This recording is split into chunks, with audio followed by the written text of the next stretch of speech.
Hi guys, Erica here from Joyful Oven. Thank you for joining me, and today I'm going to share one of my favorites. It is soft, silky, delicious bus-up shot. So let's get started.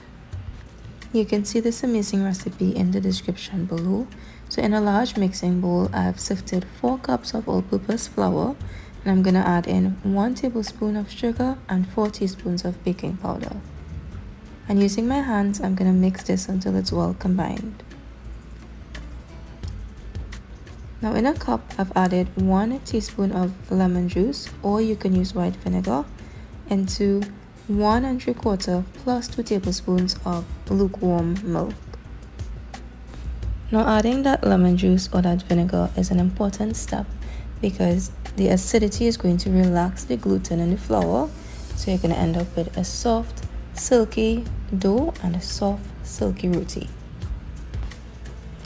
And as you can see, I'm gradually adding in that milk mixture into the flour, and I'm kneading it as I go along. And your dough is going to be nice and soft, and this is going to give you a nice soft roti. Now in Trinidad, when you're kneading flour, you typically clean the sides of the bowl as you go. But because of the angle of the camera, I wasn't able to properly scrape the sides of my bowl. So any Trinis watching out there, don't worry, I don't normally do this. And here you can see how soft and perfect this dough is.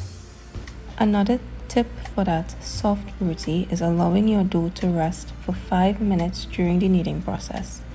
And this allows your dough to come together without having to add too much dried flour while kneading.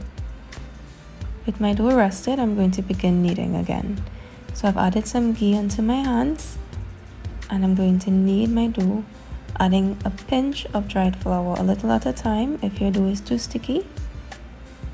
And you want to knead your dough until it forms a smooth surface. Now as you can see, an alternative to adding in extra dried flour is adding some ghee or oil on your hands while you knead your dough. So after a minute of kneading, you can see the smooth surface on the dough. And I'm going to add some ghee or oil on my hands, and I'm going to punch the surface of my dough down. And this is just an added tip to give you that soft, silky roti.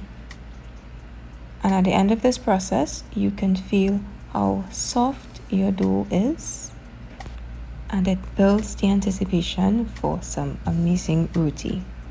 To keep my dough from drying out, I'm going to add a wet paper towel directly onto the surface of the dough. And this is very important because if your dough dries out, you're going to end up with a dry roti. And so from this point on, you always want to have your dough covered with a moist paper towel whenever it's resting. So I'll set my dough aside for 20 minutes, and in the meantime I'm going to mix together 4 tablespoons of lard and 6 tablespoons of butter. And I've divided it into 6 portions, and I'll tell you why in a little bit. So here is my dough after resting, and it is very soft and very silky. And so I'm going to pinch my dough into 6 pieces. And if you have a larger tower, you can divide this into 4, and you can really see just how soft this dough really is. So I'm setting my dough aside, covered with a wet paper towel, and I begin rolling one at a time. So I'm adding a light sprinkle of dried flour, and I'm going to roll my dough as thinly as I can. And you want a very thin roll at this point, and that is going to give you a lot of layers and some really nice flakiness in the roti. And now I will add a portion of butter mixture onto our dough. In case you're still wondering why my butter is divided into 6 portions, it is so that I can evenly divide the butter mixture between my 6 layers of dough. So with an even spread of butter, I am now going to add a light dusting of dried flour, and this is going to help the dough to stick together.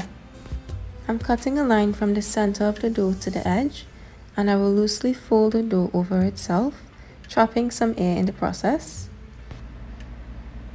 So I'm twisting and gently pushing the flour in to create a seal, and then again at the top I'm going to twist and I'm going to push the flour in to give me a smooth sealed layer. And once the layer is finished, I will add a light brush of oil on the surface, and again we cover with a moist paper towel to keep our dough from drying out. I will set my dough aside for a minimum of 1 hour or as many as 3 to 5 hours so that my dough can set. And again, it's very important to always have your dough covered with a moist paper towel. Now this dough freezes very well. It's very similar to a pastry dough, and to freeze you simply place your dough into a Ziploc bag, and this keeps well in the freezer for up to a month. You simply thaw it out 1 hour before cooking time. Now my tower is on medium heat, and in a bowl I'm going to melt 1 tablespoon of ghee or lard into half of a cup of vegetable oil. And this is going to be used to brush the surface of our bus-up shot, also known as oil roti. For the cooking process, I'm going to use a wooden spatula, a wooden dabbler, or you can use any long spatula that you have in your kitchen. After a couple hours of resting, my dough is finally ready for the cooking process. I'm lightly dusting my work surface with dried flour to avoid the dough sticking to my surface. So I'm generally rolling my dough using single strokes with a rolling pin, and I am aiming for a circle about 1/8 of an inch in thickness. My tower is on medium heat, and using a pastry brush, I will lightly brush a layer of oil on the surface of the hot tower. And now we can place the roti onto the tower. Using the pastry brush again, I will brush a light layer of oil on the surface of the roti. It's important that you keep your tower on a nice medium heat so that your roti does not turn brown and it does not dry out.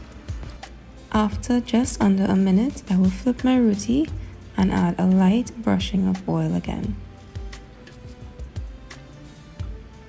And you can already see those beautiful layers separating, and your roti is going to be super soft and super silky. It takes just about 2 to 2.5 minutes for our roti to be finished. And now for bus-up shot, we're going to take our 2 utensils and beat our roti together.